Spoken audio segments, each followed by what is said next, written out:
Bismillah, kita sekarang masuk ke seorang sufi besar. Asalnya dari Balkh. Kalau di tulisannya Balkhi. Daerah Afghanistan. Dari sekitar awal abad 13. Jalaluddin Rumi ini lahirnya 1207 dan nanti meninggalnya tahun 1273. Sufi Jalaluddin Rumi ini terkenal tidak hanya di dunia Islam. Orang Barat juga banyak yang jatuh cinta sama Jalaluddin Rumi. Dulu tahun 2007, waktu PBB 2007 800 tahun peringatannya Rumi, itu UNESCO PBB mencanangkan tahun 2007 adalah tahun Jalaluddin Rumi. Jadi orang Barat aja banyak yang jatuh cinta, padahal kita banyak yang nggak kenal sama Jalaluddin Rumi. Jangan-jangan orang luar lebih mengapresiasi. Dan sejauh yang saya tahu, muka kita umat Islam itu banyak diselamatkan oleh beliau-beliau ini. Stigma-stigma negatif Islam yang teroris, Islam yang ngamuan, itu menjawabnya mudah karena ada orang-orang seperti Jalaluddin Rumi ini. Jadi kalau ada yang ngomong, oh Islam itu ngamuan, oh enggak, coba dilihat Rumi itu. Kebetulan nama ini diakui. Bahkan Paus Yohanes ke-23 itu menghormati Rumi. Dia bilang, kalau di hadapan Rumi saya harus tunduk dan patuh. Itu mereka. Dan ya jangan lagi tokoh-tokoh Muslim seperti Iqbal, termasuk juga tokoh Hindu seperti Gandhi, itu idolanya juga Rumi. Di masjid ini juga Rumi kan kita kaji bareng Cak Kus. Ya, semoga, makanya kok lama sekali ya ngaji filsafat nggak ngangkat-ngangkat Rumi. Loh, tiap sekian minggu kalian kan sudah ketemu Rumi. Cuma karena banyak yang minta, ya sudahlah saya angkat di filsafat cintanya. Sebenarnya banyak gagasan-gagasan original dari Rumi, cuma malam ini kita ngomong cintanya saja. Rumi ini ayahnya sendiri itu seorang wali, seorang ulama. Gelarnya Sultanul Ulama. Namanya Syekh Bahauddin Walad.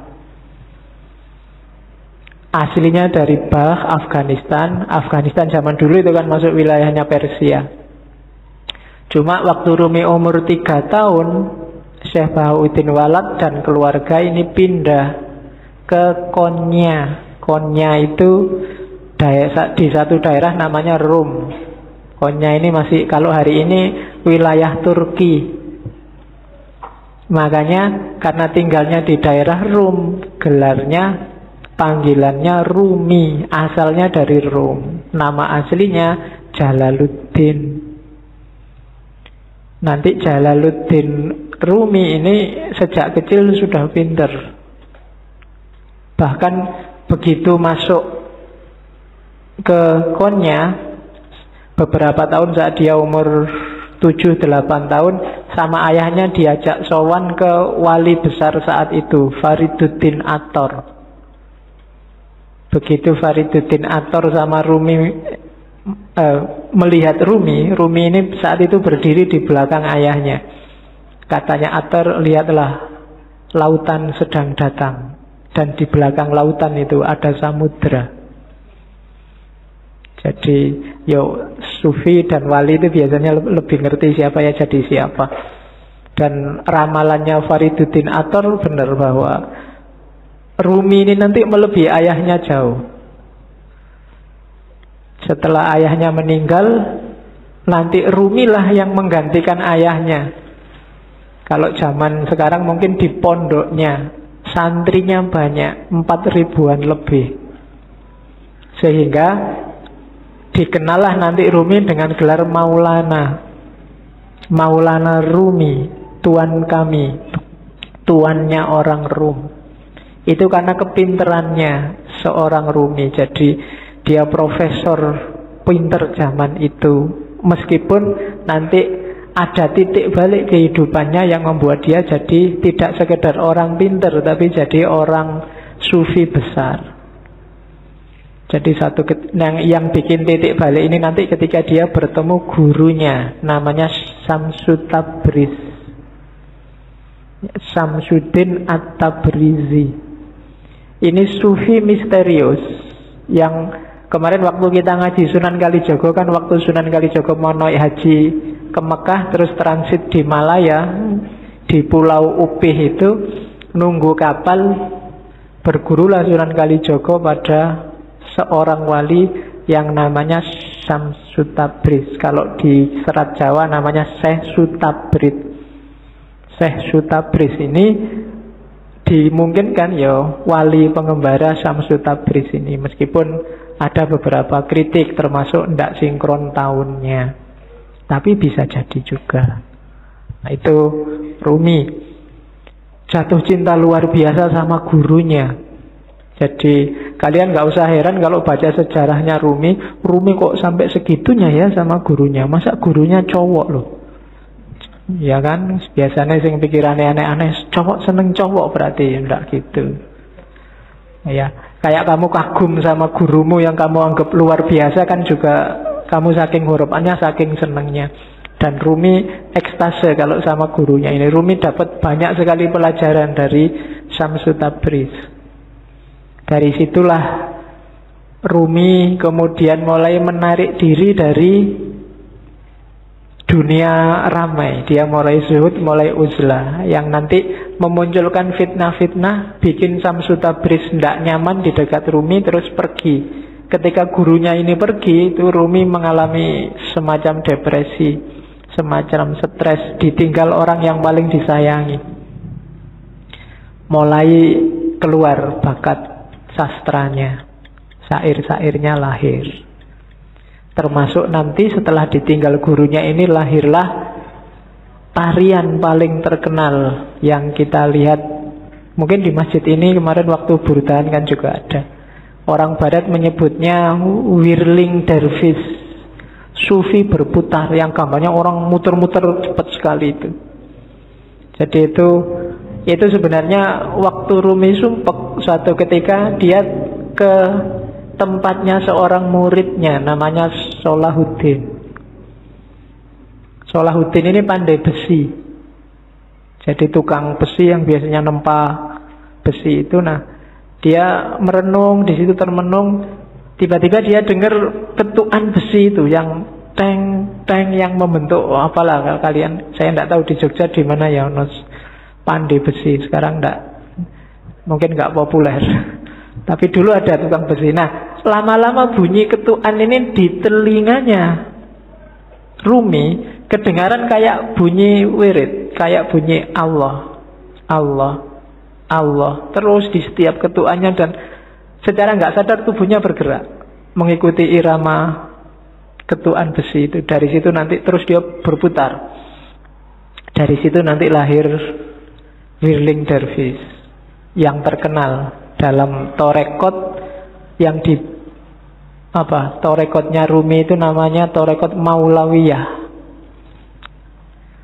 Oke, jadi torekot yang dikembangkan sesuai ajaran-ajaran Rumi. Ajaran-ajarannya dirumuskan sama sahabatnya yang namanya Syekh Husamuddin. Kalau Rumi dia nulis beberapa kitab besar yang populer, yang kita ngaji di sini sama Cak Kus itu Rubaiyat. Rubaiyat itu 1600 bait syair. Nanti kitab yang dia tulis paling terkenal lagi Diwanu Syamsu Tabriz. Ini pujian-pujian syair tentang gurunya Syamsu Tabriz. Tentang gurunya juga dia tidak cuma nulis diwan, tapi nulis Maqalatus Syamsu Tabriz. Dia juga nulis maktubat. Yang paling terkenal dari Rumi secara internasional juga adalah Masnawi. Masnawi ini bagi beberapa tokoh disebut Qurannya Persia, karena ditulis awal pakai bahasa Persia. 25.000 bait syair didiktekan pada sahabatnya Syekh Husamuddin dalam jangka kurang lebih 15 tahun. Meskipun nggak secara kontinu di tahun-tahun terakhir kehidupannya Rumi. Itu untuk menutupi kerinduannya pada gurunya. Syekh Husamuddin ini sahabatnya yang bertugas mencatat syair-syairnya Rumi. Jangan salah, Rumi itu kalau bersair nggak pakai mikir, nggak pakai nulis. Namanya bil bidah. Jadi kayak orang ngomong tiba-tiba keluarnya syair aja. Jadi dia tidak pakai, kayak kalian kan bikin puisi sak garis keliru dicoret, dihapus, ganti lagi. Kurang indah dihapus. Enggak, kalau Rumi namanya bil bidah, secara langsung. Badihi itu kan langsung. Jadi begitu dia ekstase dia ngomong dan muridnya mencatat. Dari situ lahirlah Masnawi yang 25.000 bait syair. Dan syairnya itu kalau Masnawi coba sekali-sekali dibaca. Saya tahu teman-teman akrab tidak ya dengan warisan-warisan semacam ini. Saya dulu zaman mahasiswa sukanya yang terjemahannya Nicholson itu. Nicholson aja menerjemahnya panjang, hampir 25 tahun. Menerjemah karyanya Rumi mulai 1925 sampai 1950. Orientalis itu mau sekian puluh tahun menggeluti karya umat Islam. Jangan dibandingkan sama kita. Ya, nanti kita malu. Kita kan bisanya cuma marah-marahin orientalis. Padahal kita tidak mau setekun orientalis untuk belajar Islam. Itu kelebihan kita hari ini. Iya, kita kan senengannya nafsu. Kalau ada yang nggak cocok dikit marah-marah. Kemarin saya waktu di Jakarta ada wartawan yang tanya, Pak Faiz, ngaji filsafat itu kitabnya apa? Tidak ada kitabnya. Lah kok tidak ada kitabnya? Ya memang tidak ada. Lah terus pakai apa? Tak bilangin kitabnya itu kitab cahaya. Kan kitabnya cahaya atau kita? Iya. Jadi terus yang datang itu siapa aja kan? Biasa tak pakai guyon itu kan. Yang datang ke sini itu semuanya bercahaya. Karena senengannya pegang HP, dipegang wajahnya bercahaya semua. Ada yang tanya gitu. Ya kemarin saya waktu sama Pak Said Akil itu kan, terus gimana ya Pak solusinya, ada hoax, ada berita palsu itu kan di panel sama banyak tokoh yang lain. Solusinya banyak tapi ya masih sumpek aja. Akhirnya terakhir, kata-kata terakhir Pak Faiz gimana? Gimana kalau kita berdoa saja? Doa kita itu selama ini kurang. Kita kan biasanya doanya Rabbana atina fid dunya hasanah wa fil akhirati hasanah. Sekarang dunianya tambah satu lagi, dunia maya. Itu kan kita kan bingung hari ini gara-gara dunia maya. Jadi gimana Pak Yai Said kalau doanya sekarang kita tambah ya Rabbana atina fid dunya hasanah wa fid dunya maya hasanah wa fil akhirati hasanah. Ya, wong Jakarta bingung iki ayo opo. Oke, terus. Jadi Rumi seperti itulah sosoknya. Kalau dari sisi fikih Rumi ini Hanafiyah, bukan Syafi'iyah. Kalau dari sisi kalam Rumi ini Maturidi, Sunni jelas. Jadi di antara sufi besar, kebanggaannya orang Sunni itu Jalaluddin Rumi. Ada satu kisah yang saya suka waktu Rumi berguru sama Syamsul Tabriz. Satu ketika gurunya ini kan wali itu kan so aneh-aneh. Satu ketika Rumi, kita malam-malam ngobrol gini kan enaknya sambil minum ya. Mbok tolong kamu beliin tuak, beliin arak, nanti kita minum bareng-bareng. Rumi heran. Sampean ini sehat, Pak Guru? Kan kamu sering gitu hari ini kan, Anda sehat, mesti gitu. Ya. Sekarang kan sering kamu disindir gitu kan, di WA, di Facebook kan mesti gitu. Anda sehat, yang paling banyak sekarang Anda Muslim, mesti gitu. Ya. Kalau yang perempuan gampang jawabnya bukan, saya Muslimah. Sama gurunya disuruh beri arak, disuruh beri minum-minuman keras. Kan Rumi, lah gimana guru saya malu nanti kalau ketahuan murid-murid saya, ketahuan orang-orang, wong wali kok malah minum-minum.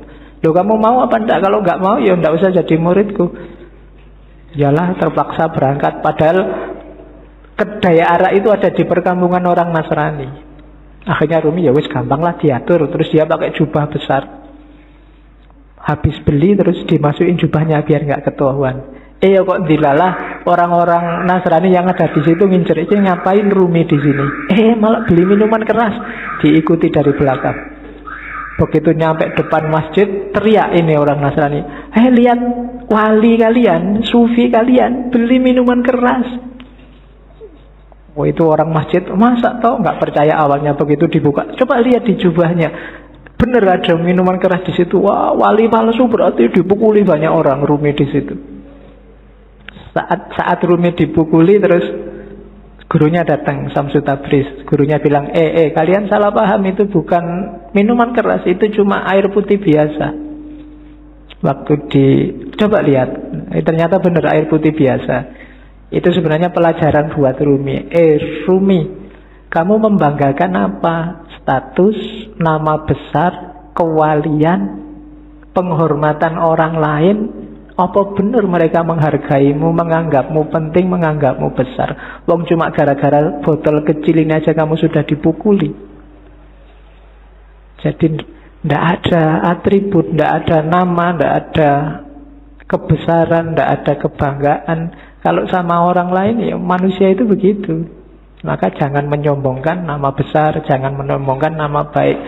Mungkin di Indonesia dulu ada ulama yang gara-gara nikah lagi, terus orang se-Indonesia marahin dia. Ada kan begitu? Nama besarnya langsung jatuh. Loh itulah rakyat, itulah masyarakat.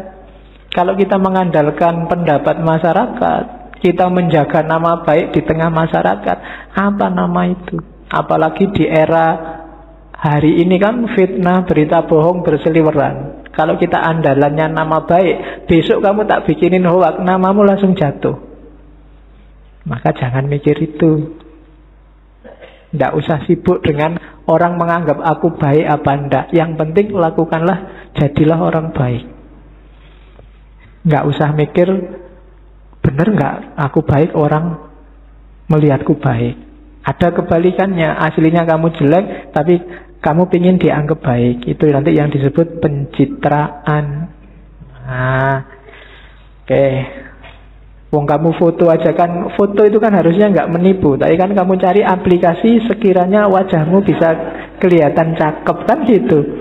Foto dari depan jelek, dari samping dari samping, kan sering-sering begitu.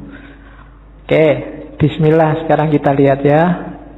Punya apa Rumi? Sebentar kita lihat garis besar pikirannya sebelum masuk ke cinta. Gagasan dasarnya hampir semua sufi adalah melampaui yang lahiriah. Itu kalimat-kalimatnya Rumi. Dari fihi ma fihi itu salah satu karya Rumi yang tidak puisi, tapi bukunya agak tipis, yang ngomong tentang metafisika.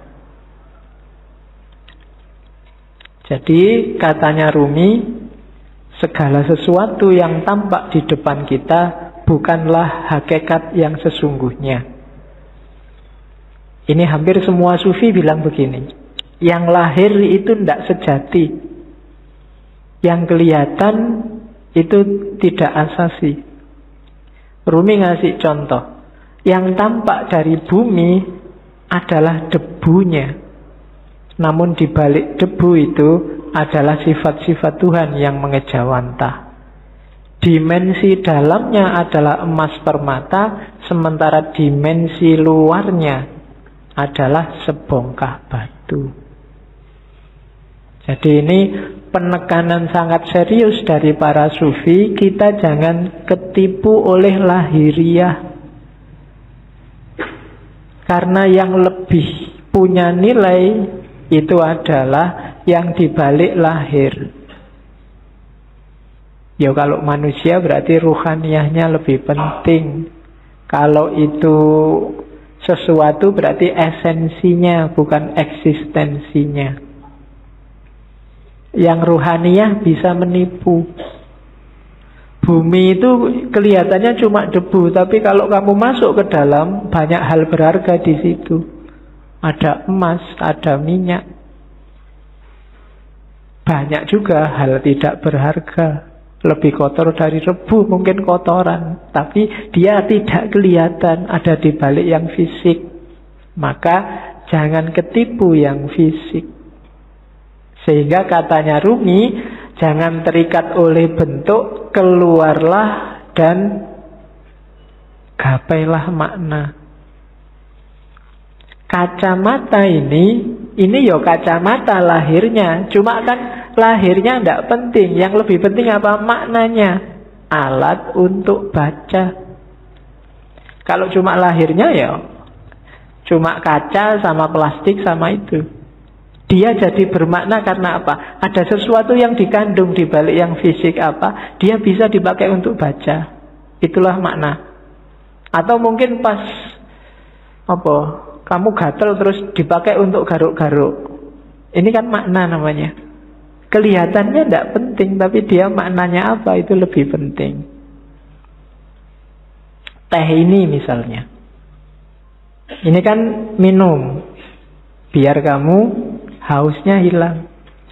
Menghilangkan haus itu makna dibalik barang yang warnanya coklat ini. Itu lebih penting.